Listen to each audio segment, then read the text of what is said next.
26வது நாள், 26வது பொன்மயிர்கண்ணி. இந்த பொன்மயிர்கண்ணி இருக்கிறதுல கொஞ்சம் வித்தியாசமாக இருக்கும். இதுக்கு வரக்கூடிய விளக்கம், வரக்கூடிய நபர்கள், அன்றைய வாழ்க்கை கலாச்சாரம், அன்றைக்கு எப்படி இருந்திருக்குது மக்கள் நிலை அப்படின்னு கவனித்து பார்க்கறதுக்கு இது ஒரு வாய்ப்பு. இதெல்லாம் சேக்கிழாருக்கு இதை தொகுத்திருக்காருன்னா பன்னிரு திருமுறையை. அந்த பன்னிரு திருமுறைக்கு அவர் தொகுக்கிறதுக்கு முன்னாடி இந்த பாடலெல்லாம் வந்துடுது. அந்த பன்னிரு திருமுறை எழுதினவர் ஒருத்தர், ஒரு அருளாளர்.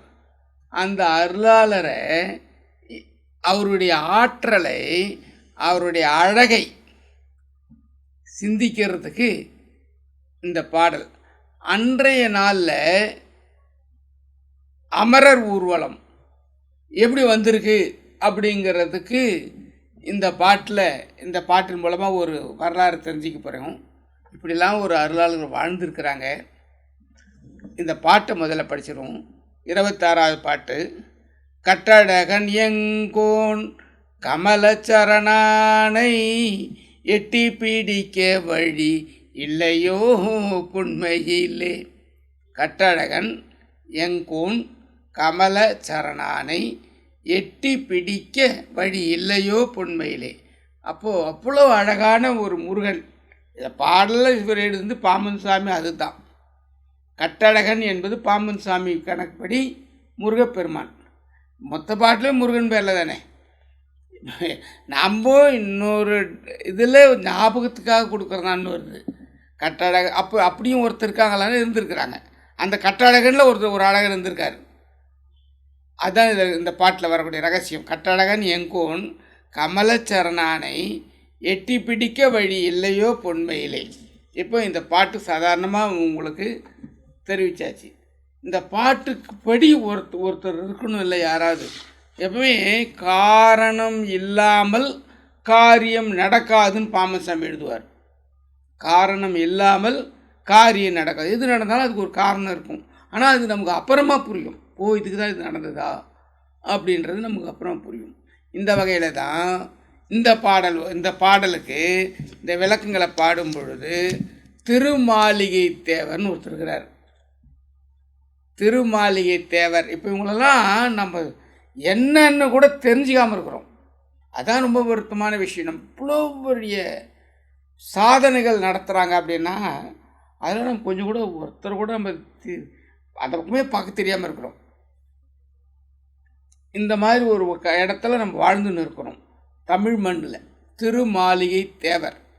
இதெல்லாம் வேறு எங்காவது போயிருந்ததுன்னா புதையல் மாதிரி அப்படியே அள்ளுவாங்க. ஆனால் நம்மக்கிட்ட அவ்வளோ தங்க சுரங்கள், வைர வைடூரிய சுரங்கங்கள்லாம் வச்சுட்டு இருக்கோம். ஒன்றுத்தையும் நீங்கள் பார்க்குறீங்க. 25 பார்த்துட்டு 26க்கு வரீங்க. இந்த வைர சுரங்கம் எப்படி இருக்குது பாருங்கள். கட்டழகன் எங்கோன் கமலச்சரணானை எட்டி பிடிக்க வழி இல்லையோ புன்மையிலே. திருமாளிகை தேவர். அவருடைய வாழ்க்கையை கொஞ்சோண்டு பாருங்கள்.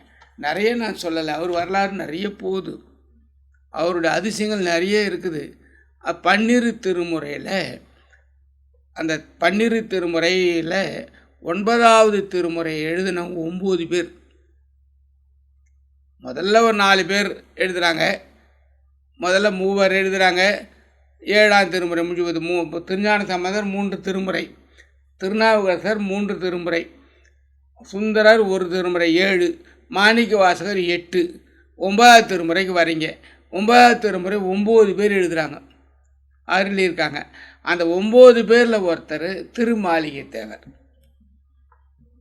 இப்போ பாருங்கள், 10ஆம் திருமுறை திருமூலர் கொடுத்துட்றாரு. இப்போ 9ஆம் திருமுறை 9 பேரில் ஒருத்தர் திருமாளிகை தேவர். அந்த ஒரு அருளாளருடைய ஒரு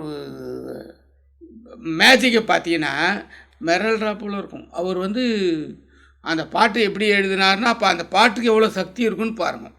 நம்ம இன்னைக்கு எப்படியெல்லாம் இவங்களெல்லாம் பாம்பன் சுவாமி இவங்களெல்லாம் உதாரணங்களை கொடுத்துருக்காரு அவர் நூல்களில்.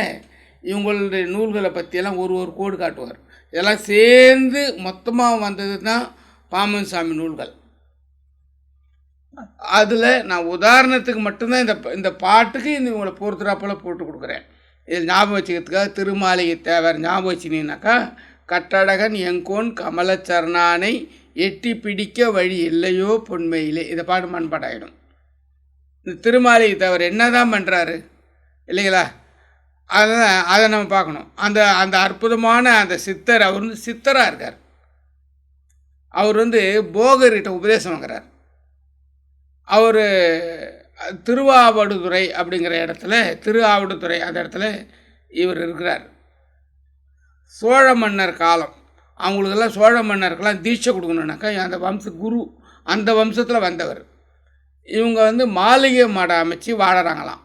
பெரிய மடம் இவங்களது. அதனால் திருமாளிகை தேவர், அது பேர் கூட சொல்ல மாட்டாங்க, திருமாளிகை தேவர் அவர் தான் அப்படின்றப்பல அந்த மாளிகையில் வாழறவங்க அப்படி சொல்லுவாங்க. அதில் முன்னோர்கள் வாழ்ந்திருக்காங்க, அதில் இவரும் வாழ்ந்திருக்காரு. இவங்க வந்து நடராஜர் பூஜை செய்யறதுக்கு இவங்களுக்கு வழிமுறையாக வந்து சொல்லி கொடுப்பாங்க. அந்த வழிமுறையாக நடராஜர் இதை போக சொல்லி கொடுத்தபடி இவர் செய்வார். போகர் உபதேசம் பெற்றவரில் இவர் ஒருத்தர். கருவூர் சித்தரும் இவர் காலத்தில் வாழ்ந்திருக்கார். இவரும் கருவூர் சித்தருக்கும் இன்னும் கொஞ்சம் வேறு இன்னும் வரலாறு நிறைய போகுது, அதெல்லாம் அதுக்கு நான் போகலை. நான் சப்ஜெக்ட்டுக்கு மட்டும் வரேன், பாட்டுக்கு மட்டும்தான் வரேன். அதில் போகரின் உத்தரவுப்படி திருவாவடுதுறையிலே இவர் இருக்கணும் அப்படின்னு திருவாவடுதுறையில் வாழ்ந்து வரார். இந்த மாசிலாமணீஸ்வரர் கோயில்னு இருக்குது, அந்த சிவனையே வழிபட்டு வந்திருக்கார். இவர் ஒரு நாள் காவிரி ஆற்றுக்கு போயிருக்காரு. காவிரி ஆற்றுலேருந்து தண்ணி எடுத்துன்னு வரணும். இப்போ இதுதான் ஒரு முக்கியமான விஷயம் வரும் இதில் பாருங்கள். காவிரி ஆற்றுக்கு போனார், தண்ணி எடுத்துன்னு வராரு. தண்ணி எடுத்துன்னு பூஜைக்கு வேணும் இல்லையா, பூவும் இவரே பறிச்சு அந்த ஆச்சாரமாக இவங்கெல்லாம் என்ன பண்ணுவாங்கன்னா, குளிச்சுட்டு அந்த பூவெல்லாம் அந்த மாதிரி ஒரு இதோட ஒரு நிர்ணயத்தோடு பறிப்பாங்க. பூவெல்லாம் பறித்து அதுக்கப்புறம் அந்த தண்ணியை எடுத்து குடலையில் பூ எடுத்துனார், தண்ணி எடுத்துனார், குடத்தில் தண்ணி ஒரு குடம் தண்ணி, காவிரி ஆற்று தண்ணி எடுத்துனார், பூ ஒரு குடலில் எடுத்துனார். அப்படியே வரார். வந்தாக்க ரொம்ப குறுகலான பாதை, அது கிட்ட வரார். அங்கே ஒரு பிள்ளையார் கோயில் இருக்குது, அது கிட்ட வரார். எதிர்க்க சவ ஊர்வலம் வந்துடுச்சு பாருங்கள். எதிர்க்க சவ ஊர்வலம் வந்திருக்கு. இதான் நம்ம கலாச்சாரத்தை தெரிஞ்சிக்க போகிறீங்க. இந்த சவ ஊர்வலம் வருது இல்லை, அப்போ இவர் யோசிக்கிறாரு, ஏன்னா இது சவ ஊர்வலம் வருதே அப்படின்னு சொல்லிட்டு, அது வர்றதுக்கு முன்னாடி இது சுத்தமாக புனிதமாக இருக்கணுமே, நம்ம இவ்வளோ பவித்திரமாக போய் பூவெல்லாம் பறிச்சுக்கணும், தண்ணியெல்லாம் எடுத்துக்கணுமே அப்படின்னு சொல்லி இவர் கையில் வச்சுக்காமல் தூக்கி ஆகாயத்தில் போட்டார், வீசிட்டார். ஆகாயத்தில் வீசின உடனே அந்த சவ ஊர்வலம் வருது பாருங்க, அந்த சவத்தில் படுத்துருந்தார் பாருங்க அந்த பிரேதம், அது எழுந்து உயிர் பெற்றுச்சு. இந்த வரலாறு இதில் கேட்குறீங்க. சாமி ஒரு இடத்துல எழுதி, பிரேதம் விழித்து எழினும் அஞ்சற்க, இன்னும் நான் சித்துக்கள் ஏதும் செய்யவில்லை, எனக்கு அந்த வேலை கொடுக்கப்படவில்லைன்னு சாமி எழுதுவார். பிரேதம் விழித்தெழும் அஞ்சற்கன்னுவார். இதில் பிரேதம் விழித்தெழும் இவருடைய வரலாறுல இதெல்லாம் தான் சாமி எழுதியிருக்காரு. சரிங்களா? அப்போது பாருங்கள், இவர் பூவும் தண்ணியும் தூக்கி மேலே போட்டார், வீசிட்டார் ஆகாயத்தில். பணம் எதிர்க்க வருதே, பூஜைக்கு போகிறதாச்சே, இந்த பொருள் மறுபடியும் திருப்பி புனிதமானது எதுக்கு பணத்தீட்டு வரக்கூடாது அப்படின்னு சொல்லி பண்ணுறாரு. பணம் என்ன பண்ணுது, உயிர் வந்துடுச்சு. உயிர் வந்து எழுந்து நடந்து போகிறார். எங்கே, அது பிள்ளையார் கோயில் வாசலில். அப்போ என்ன பண்ணுறாங்க, அதிலிருந்து அந்த பிள்ளையார் கோயிலுக்கு என்ன பேருன்னா கொட்டு தீர்த்த கணபதி, இன்றைக்கும் அந்த பேர் வச்சுக்கான். என்ன விஷயம்னா, அன்னைக்கே கொட்டு அடிச்சுக்கிட்டு தான் சவ ஊரில் வந்திருக்குன்னு அர்த்தம். இன்றைக்கி சவ ஊரில் வரும்போது ஒரு குறிப்பிட்ட இடத்துல வந்தால் வந்து வாத்தியம் வாசிக்கூடாதுன்னு சொல்கிறானுங்கள்ல, இன்றைக்கி ஏதோ ஒன்று கட்டி போட்டு ஏதோ ஒன்று பண்ணிட்டு இருக்கானுங்கள்ல. ஆனால் அன்னைக்கே சவ ஊர்வலத்துக்கு கொட்டு அடிச்சுன்னு வந்திருக்கிறாங்க.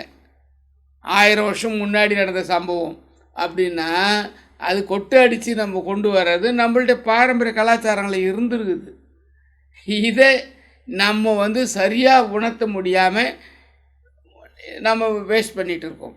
இப்போ இந்த சம்பவம் ஒன்று நடந்தது, மறுபடியும் திரும்பி மேலே வீசினார் பாருங்க. அது பணம் வந்தது, பணமாக வந்தது, எழுந்து உயிரோடு போயிட்டார். ஒரு அருளாளரை பார்க்குறார் இல்லையா, அவர் போயிட்டார். இது ஒரு தரம் போய் முடிஞ்சிச்சு. அப்புறம் மேலே வீசினது அப்படியே வருது, ஆகாயத்தில் வீசின மறுபடியும் வருது. இவர் மறுபடியும் அந்த தண்ணி அந்த பூவை எடுத்துன்னு போய் அந்த சிவனுக்கு அபிஷேகம் பண்ணுறார், பூஜை பண்ணுறார். இது ஒரு பகுதி. நிறைய சித்தர்களாக வர்றதுனால நிறைய அதிசயங்கள் நடக்குது. அந்த ஊரில் இருக்கிற எல்லா பெண்களுக்கும், திருவாவடுதுறையில் இருக்கிற எல்லா பெண்களுக்கும் குழந்தை பிறகுதான். குழந்தைகள் எல்லாமே இவருடைய சாயலில் இருக்கான். குழந்தைகள் எல்லாமே திருமாளிகை தேவர் சாயலில் இருக்கான். உடனடியாக அதான் கட்டழகன் எங்கோன் கமல சரணானை எட்டி பிடிக்க வழி இல்லையோ பொன்மையிலே. இப்போ என்ன பண்ணுறாங்க, அந்த கட்டழகனை பார்த்தா அந்த பெண்கள் மையல் கொள்கிறாங்களா, வேறு தப்பு நடக்குதா, வேறு என்ன பிரச்சனை அப்படின்னா அது அந்த கணவர்கள்லாம் ஒரு கணவன்ற நிலையில் இருக்கும் பொழுது அவனுக்கு ஒரு மனத்தாங்கல் வரும் இல்லைங்களா. அவங்கெல்லாம் ஐயருங்க எல்லாரும் போய் ராஜா கிட்ட முறையிடுறாங்க. நரசிங்க ராஜான்னு அவர் பேர். அவர் வரார். அவர் என்ன பண்ணுறாரு, இந்த விஷயத்தை கேள்விப்படுறார். உடனே வீரர்களை அனுப்புகிறார். போய் அவன் முதல்ல அந்த மாதிரி ஆள் இங்கே இருக்கக்கூடாது, ஒரு ஒழுக்கம் இருக்கணும், இது தப்பாக இருக்குது. உடனே இவங்கெல்லாம் சொல்லிட்டாங்க, அவனை கட்டி தூக்கிடுவாங்க அப்படின்னு அனுப்புகிறாரு. வீரர்கள்லாம் போகிறாங்க. போய் அவரை பார்க்குறாங்க. அவர் பாட்டுக்கு அம்முன்னு மாளிகை தேவர். அவர் ஒழுங்காக அவர் மடத்தில் பூஜை பண்ணி உட்காந்துன்னு இருக்கார். சாமிக்கு வாங்க, யார் அது, வாங்க கட்டி தூக்கின்னு போகணும், வாங்க ரைட்டு, அப்படி கட்டி தூக்கின்னு போங்கப்பா அப்படின்னாரு. எல்லாம் அவங்கவுங்க ஒருத்தனை இவன் கூட வந்தவங்களே ஒருத்தனை கட்டி இழுத்துன்னு ராஜாயிட போகிறாங்க. சித்தர் இல்லைங்களா அவர். அதனால் அவரை கட்டுறதுக்கு வந்தவங்க அவனுங்களும் ஒருத்தனை கட்டிட்டு ராஜாயிட போய் கைக்கு பின்னிட்டு முடியாமல் போகிறான். ராஜாயிட பிடிக்கிறாங்க. ராஜா பார்க்குறாரு. அவர் டென்ஷன் ஆகிட்டார். என்னடா இந்த மாதிரி நடக்குது, மந்திரவாதி போல் தான் அவன் இந்த மாதிரி பண்ணுறான். ரைட்டு அப்படின்னா தளபதி நீ இப்போ அவனை வெட்டிட்டு வா அப்படின்றார். தளபதி படைகளோடு போகிறார். படைகளோட போனால் தளபதி வெட்டணும் இல்லையா, வெட்டலான்னு வாழை பேசினார். அவங்க ஆளுங்களே ஒருத்தன் வெட்டிக்கிறாங்க. தளபதியோடும் படைகளோடும் போய் அவங்கள்ட்ட ஆட்டில் ஒருத்தன் வெட்டிக்கிறாங்க. அவர் பாட்டுக்கு அப்படியே கம்முன்னு உட்காந்துருக்காரு. இவங்க வெட்டிக்கிட்டானுங்க. உடனே அதில் ஒருத்தன் பொழைச்சேன்னு ராஜாட்ட சொல்கிறாங்க, ராஜா அவன் பெரிய மந்திரவாதியாக இருக்கான், எங்களுக்கு புரியவே இல்லை, நாங்கள் வெட்டினா நாங்கள் எங்களுக்குள்ளே ஒருத்தன் வெட்டிட்டாங்க, நம்ம ஆள்லாம் இறந்துட்டாங்க, தளபதி தப்பிச்சு வர்றாரு அப்படின்னாங்க. அப்படியா, ரைட் சொல்லி போர் படையிலே எடுத்து ராஜா போகிறார். நானே வரேன். போர் படையிலே எடுத்துன்னு போகிறார். எடுத்துன்னு போன உடனே அந்த மடத்தை சுற்றி மேலே சிவன் கோயிலை சுற்றி இருக்கக்கூடிய நந்திகள் இருக்கும். 8 திசையில் இருக்கும், 4 பக்கமும் மதில் சூத்தில். அந்த நந்திகள்லாம் பூதகணமாகி ராஜா படையை துவம்சம் பண்ணுது. ராஜா படையே துவம்சம் ஆன உடனே ராஜா ஒன்றுமே புரியல, என்னமோ தப்பு நடக்குது அப்படின்னு ராஜா அப்போ தான் யோசிக்கிறாரு. யோசித்து, சாமி என்னை மன்னிச்சிடுங்க, நான் மந்திரவாதின்னு நினச்சிட்டு நான் தெரியாமல் தவறு பண்ணிட்டேன், என்னை மன்னிச்சிடுங்க அப்படின்னு சொல்லி அவர் ராஜா நரசிங்கன் கேட்குறார். அவர் கேட்ட உடனே அவர் சொன்னார், ராஜா நீ அவங்க சொன்னாங்கன்னு கம்ப்ளைண்ட் பண்ணினாங்க அப்படின்னு சொல்லி ஒரு பக்கமாக தான் நீ நடவடிக்கை எடுத்த. என் பக்கமும் விசாரிக்கணுமா இல்லையா, நீ ராஜானா 2 பக்கம்லாம் விசாரிக்கணும். என் பக்கம் விசாரிக்காமலே நீ தீர்ப்பு எடுக்கிறது எப்படி நியாயம்? நான் எந்த தப்பும் பண்ணலை, நான் பாட்டு சிவன் பூஜை பண்ணின்னு இருக்கிறேன். அவங்க இந்த மாதிரி தவறு பண்ணுறாங்க. அது அந்த பெண்கள் என்னுடைய அழகை மனதில் நினைக்கிறாங்க, அவங்களுக்கு அந்த மாதிரி குழந்தை பிறகுது. இது கடவுள் நியதியில் வர்றது, இதுக்கும் எனக்கு எந்த சம்மந்தமும் கிடையாது அப்படின்னு சொல்கிறது. இறை நியதி அப்படிங்கிறாரு. அதன் பிறகு தான் ராஜாவும் அது ஒத்துக்கிட்டு அதுக்கப்புறம் அந்த இடத்த விட்டு விலகிறார். அதுக்கப்புறமா அது என்ன ஆகுதுன்னா, திருவிழிமிடலை அப்படிங்கிற ஊரில் தேர் ஓட மாட்டேங்குது. என்ன பண்ணாலும் தேர் ஓடலை. அப்போது இந்த மாதிரி கேள்விப்பட்டு இவர்கிட்ட சொல்கிறாங்க. இவர் என்ன பண்ணுறாரு, நேராக போகிறாரு. அந்த தேர் வடம் கயிறு, பெரிய பெரிய கயிறெல்லாம் கட்டி தூக்கி போடுறாரு. சாதாரண ஒரு கயிறை கட்டி இவர் இறைவனை நினச்சிட்டு சித்தர், அதனால் இவர் இழுக்கிறாரு. இழுத்த சாதாரண தேர் வருது. அந்த நிலையை, அந்த அற்புதத்தை அங்கே நிகழ்த்தினால்தான் இவர் ஒரு அருளாளரில் வர முடியும். அருளாளராக வரணும், மேலே ரேங்க் வாங்கிடணும். அந்த இடத்துல பண்ணிடுறாங்க. அதெல்லாம் திருவாவடுதுறை மடத்தில் இருந்து இவர் கோயில் இருக்குதான். இவருக்கு மட்டும் 4 கரம் இருக்குமா அந்த கோயிலில். இவர் சிலைக்கு திருவாரூர் மடத்தில் 2 கரம் இறைவன்கிட்ட வாங்கி வேறு ஒரு குரு கூப்பிடாருன்னு சொல்லி அந்த வேலையை செய்கிறாராம். இறைவன் பூஜையும் பண்ணின்னு இருக்காராம். அந்த மாதிரி ஒரு அமைப்பில் இருக்குமா. இவருக்கும் இன்றைக்கும் அந்த பூஜை நடந்துன்னு இருக்குதான். அந்த மாதிரி அதாவது இந்த அழகை அவங்க மனதில் நினச்சி அந்த குழந்தைகள் பிறக்குது இல்லைங்களா, அது முருகன் ஒருத்தருக்கு தான் அந்த அழகுன்னு சொல்லுவாங்க. அந்த அழகு திருமாளிகை தேவருக்கும் இருந்து அந்த மாதிரி குழந்தைகள் பிறந்திருக்கு. அதனால கட்டழகன் எங்கோன் கமலச்சரணானை எட்டி பிடிக்க வழி இல்லையோ பொன்மையிலே அப்படின்னு கூட திருமாளிகை தேவருடைய அந்த மந்திர தமிழை திருவிசைப்பா 9ஆம் திருமுறை எல்லாரும் முடிஞ்சால் படித்து பாருங்கள், இல்லை கேட்டு பாருங்கள். அந்த மந்திர தமிழ், அந்த சித்தருடைய தமிழ் அந்தந்த வீட்டில் ஒலிக்கும் பொழுது அந்த சித்தர்களுடைய அனுகிரகம் அந்தந்த வீட்டில் கிடைக்கும். எல்லோரும் நல்லா இருக்க முடியும். வெற்றி பெறுங்கள். வாழ்த்துக்கள்.